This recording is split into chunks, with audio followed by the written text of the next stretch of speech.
Are there tapes that you accepted bribes, President Biden? Is that true? Yes, that was President Biden on Tuesday, laughing it off, the whistleblower allegations that a Bartiromo executive who paid him and his son, Hunter Biden, $10 million, $5 million each, that executive has 17 audio recordings of conversations with both members of the Biden family, Joe and Hunter. The FBI is still stonewalling Republicans, meanwhile, who are demanding access to the Biden bribery document. Watch this. Do you have those 17 recordings? I'm not going to comment on any investigative matter. It's unclassified. Don't you think the American people have a right to see it? Senator, the document, as you know, contains sensitive information that has bearing on the life of the source of the information, potentially. Oversight Committee Chairman James Comer has subpoenaed Biden family associate Devin Archer to appear for deposition tomorrow. He's also subpoenaing bank records related to the Hunter Biden relationship with a Russian oligarch. Joining me right now is the man himself to talk about this investigation, Kentucky Congressman, House Oversight Committee Chairman James Comer. Mr. Chairman, thanks very much for joining me this morning. Good morning. These are very serious allegations, obviously, so we want to get right to it. What do these 17 tapes tell us? Well, according to what the oligarch told the FBI informant, was that they had 17 recordings, 2 of President Joe Biden, the others of his son, accepting bribes and talking about the terms of the bribe. This is a very serious allegation, and one thing that I know for sure, Maria, is the FBI never did one single thing to investigate this, even though you heard in the testimony that you just showed with Holly and Cruz, where the FBI told them exactly what they told me. We can't release these documents or tell you anything about potential tapes because it could endanger the life of this FBI informant, and this is one of our highest paid, most trusted, most respected, most effective FBI informants in the whole Bureau.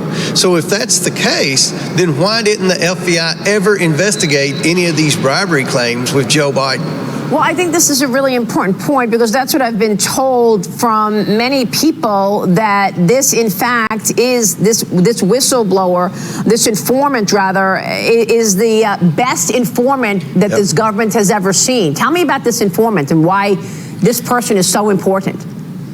Well, I'll tell you what I think I can tell you, and that is that this informant's been paid over $200,000 from the FBI. We believe this informant may also work for potentially the CIA, and this informant has been around since the Obama administration.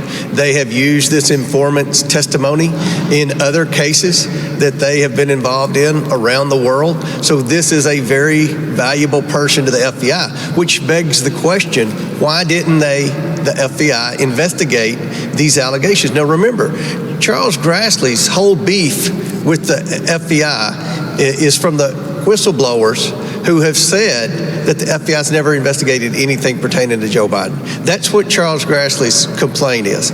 My issue is I'm investigating the Bidens for bribery, for political corruption, and the FBI has information that's valuable to my investigation. So I think Grassley and I, we're working together, but we're also focused on 2 totally different things, and I think that gets confused in the media some. Well, I don't understand why the FBI is stonewalling your efforts to release this document. You've seen the document. Your committee has seen the document, although they say some of it was redacted. What do we need to understand about this document? Well, the document, again, is from a credible informant. It says that Joe Biden was taking a bribe. Now, let's look at what this document also says.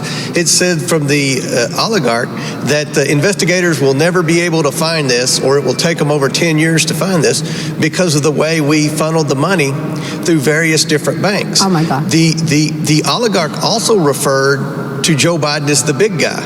Now, Maria, this is years before anyone else knew about the term big guy, and this is years before my committee unveiled the fact that the Bidens had all these shell companies and were laundering money through 6 different American banks. So this information no one would have known about but the informant tells the FBI. And what my sources in the FBI tell me is that whether it's the FBI, the DOJ, or the IRS, anything pertaining to Joe Biden or his family, they were told to stand down.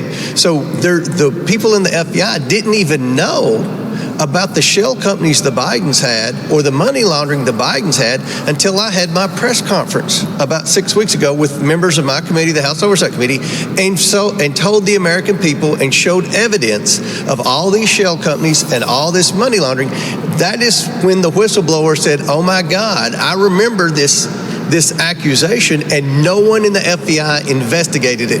What we've presented to the American people on the House Oversight Committee adds legitimacy to this allegation from the oligarch. This is unbelievable. We also have these new records revealing that then Vice President Joe Biden threw a party featuring his son Hunter and the executives from Burisma just days after he traveled to Ukraine, and he threatened to withhold aid unless Kyiv fired their top prosecutor.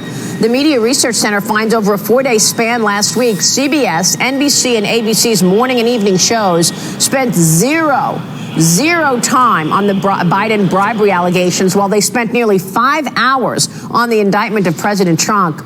Congressman, how does that complicate your communicating this story and telling the American people what's going on here? The fact that the mainstream media will not even cover arguably the most serious allegations ever leveled against a president. I will admit, Maria, it's very frustrating. They know there's something wrong here. They know all the allegations have merit because of where Joe Biden was, because of what we've seen on tape before where Joe Biden bragged about firing that prosecutor. They know that this family created these shell companies. They know this family was money laundering. They were profiting off Joe Biden's influence. The media knows that, but they're just not covering it. Then you have the liberal media like MSNBC with their low IQ audience that are sitting there and they're being told bad things about me and members of the Oversight Committee because we have the audacity to investigate. So we're having to go against a hostile media, a media that's turned a blind eye. But I think the more information we provide, and I'm being very transparent with American people, when we find new bank records, when we find another shell company, when we find more evidence of wrongdoing, we immediately offer it to the mainstream media. Okay. Eventually, they're going to cover this, Maria. I have no doubt because the evidence is overwhelming. Real quick, Congressman, before you go, if this is all true about a sitting president when he was vice president, influence peddling, accepting money from foreign nationals so that he could turn around and make changes in policy for America so he could pocket the money, if that's true, why isn't he impeached already? And if it's true that the FBI is doing nothing about it, why isn't Christopher Wray on his heels as well? Those are great questions I ask every day. Look, Christopher Wray has no control over the FBI. One thing that I've learned from dealing with Grassley's whistleblowers is that this is an organization in disarray. No one has confidence in leadership at the top. You have bureaucrats, deep state bureaucrats who are running the show. They're partisan. They want to get Donald Trump. They don't care what Joe Biden does because Joe Biden can be controlled. So we have issues with the FBI, but my investigation is about following the money. We're going to continue to follow the money. And Maria, I can assure you there's more money that we're going to be able to identify that was transferred between foreign nationals in other countries and the Biden family. This is going to be hard for Joe Biden to explain, and it's not going to go away. This is going to be an issue, and I think eventually the mainstream media will turn on Joe Biden and start asking the real questions. What did your family do to receive all this money? What number are you up to now? How much have you identified of the money he's taken in from foreign nationals? We have more bank records coming in, but we're going to exceed 10 million this week, and I think we'll get up between 20 and 30 million dollars. Okay, thanks very much, Congressman. We're going to be keeping the spotlight on it for sure. Unbelievable that the mainstream media does not cover this. James Comer, thank you very much, Mr. Chairman.